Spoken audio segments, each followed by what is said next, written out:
ঈদের ছুটিতে আম্মির বাসায় গিয়েছিলাম এবং সেখান থেকে অনেকগুলো কাঁচা আম নিয়ে এসেছিলাম। যারা এই ব্লগটা দেখেছেন তারা তো জানেনই, আর যারা দেখেননি তারা অবশ্যই দেখে নেবেন। আসসালামু আলাইকুম। আজকে তৈরি করে দেখাবো কাঁচা আমের টক ঝাল মিষ্টি আচার। দেখতেই পাচ্ছেন কাঁচা আমগুলোকে এভাবে করে একটু ছোট ছোট টুকরো করে নিয়েছি। এরপর এখানে সামান্য পরিমাণ হলুদ দিয়ে আমগুলোকে মাখিয়ে নিয়েছি। তারপরে আমগুলোকে রোদে শুকিয়ে নিয়েছি 2 থেকে 3 দিন। আমগুলোকে কিন্তু একেবারে শুকনো করে নিতে হবে, কোনো রকম পানি থাকা যাবে না। এভাবে করে আবার 2-3 দিন লেগেছে আমগুলো পুরোপুরি শুকাতে।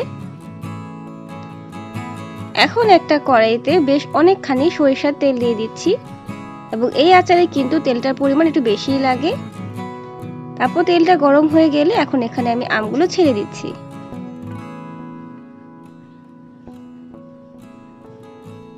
এখন অর্ধেকটা আম দিয়ে তেলের সাথে একটু ভালো মতো মিশিয়ে নিব। আমি আজকে যেভাবে আমের আচারটা তৈরি করছি এভাবে করে কিন্তু যে কেউ খুব সহজভাবে বাসায় আমের আচার তৈরি করে নিতে পারেন। এই যে আমার সবগুলো আম দিয়ে দেওয়া হলো।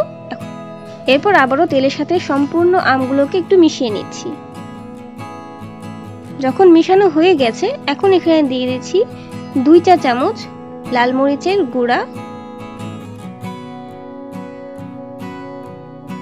তারপর দিয়ে দিচ্ছি 2 চা চামচ হলুদের গুঁড়া,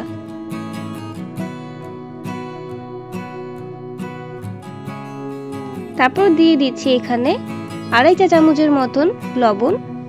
স্বাদটা আপনাদের উপর নির্ভর করে, এটা আপনারা পরবর্তীতে আবার একটু চেক করে নিয়ে একটু কম বেশি করেও দিতে পারেন। যদি মনে হয় যে না আরেকটু লাগবে তাহলে আপনারা সেখানে আরেকটু দিয়ে দিবেন। এখন সবগুলো মশলা দিয়ে আবার খুব সুন্দর করে মিশিয়ে নিচ্ছি।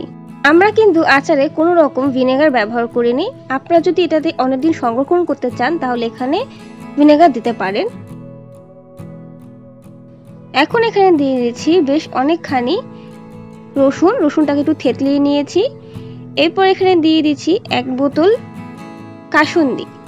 বাজারে যে বোতলের কাসুন্দিগুলো পাওয়া যায় সেই বোতলটাই পুরোটা দিয়ে দিলাম।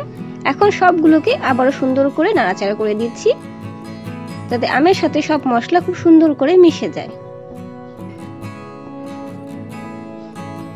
এই পর্যায়ে কিন্তু চুলার আঁচটা মিডিয়ামই রাখতে হবে এবং সম্পূর্ণ আচারটাই আমরা মিডিয়াম আঁচে রান্না করে নিব। এখন একেবারে শেষ পর্যায়ে আমি দিয়ে দিচ্ছি এখানে প্রায় 2 কাপ পরিমাণ চিনি। যেহেতু টক মিষ্টি ঝাল আচার বলেছি তাই চিনি তো দিতেই হবে এবং এখানে সবকিছু ব্যালেন্স করে দিতে হবে। এখন চিনিটা গলে যাওয়া পর্যন্ত একটু অপেক্ষা করব। তো এই যে আমার সম্পূর্ণ চিনি কিন্তু গলে গেছে। এখন চুলার আঁচটাকে আর একটু লো করে বেশ অনেকক্ষণ এটাকে চুলাতে রেখে দিব এবং আস্তে আস্তে করে একটু রান্না করে নিব। তো দেখতেই পাচ্ছেন আমার রান্না কিন্তু প্রায় হয়ে আসছে। এখন একেবারে শেষ পর্যায়ে দিয়ে দিচ্ছি এখানে 2 চা চামচ 5 ফোড়নের গুঁড়া। এতে একেবারে আচারের একটা যে ফ্লেভার সেটাই চলে আসে। তারপর 5 ফোড়নটা দেওয়ার পরে আবারও সুন্দর করে মিশিয়ে নিচ্ছি এবং 5 ফোড়নটা সবার শেষে দেওয়ার চেষ্টা করবেন, এতে করে সুন্দর একটা ফ্লেভার বের হবে।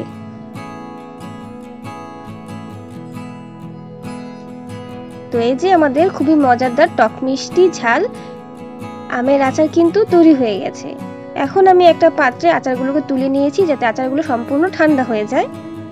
যখন আচারগুলো সম্পূর্ণ ঠান্ডা হয়ে যাবে এখন একটি কাচের বয়ামে আমি আচারগুলোকে ভরে নিব।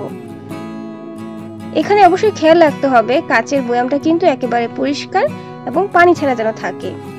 পানি থাকলে কিন্তু আচারগুলো খুব সহজে ফাঙ্গাস পড়ে যাবে। তো এই যে কথা বলতে বলতে আমার আচারটা ভরা হয়ে গেছে এবং দেখতে কিন্তু অনেক লোভনীয় মনে হচ্ছে, খেতে কিন্তু মাশাআল্লাহ দারুণ হয়েছে। এখন ঢাকাটা আমি লাগিয়ে দিলাম। এই আচারটাকে 3 দিন যদি রোদে রেখে দেন তাহলে এর আচারের যে মশলাটা সম্পূর্ণ আমের ভিতর ঢুকে যাবে এবং এর স্বাদ আরো বেড়ে যাবে। এবং রোদে রাখলেও কিন্তু আচারটা অনেকদিন ভালো থাকবে। আমাদের বাসায় আমরা সবাই আচার অনেক বেশি পছন্দ করি, তাই আমাদের আসলে সংরক্ষণ করার প্রয়োজন নেই। কিন্তু যারা সংরক্ষণ করতে চান অবশ্যই ভিনেগার এবং অনেকদিন রোদে রাখলেই আচার ভালো থাকবে। আশা করছি আজকের রেসিপিটা ভালো লেগেছে, তাহলে সবাই ভালো থাকবে। তাহলে আজকে এখানেই বিদায় নিচ্ছি। আল্লাহ হাফেজ।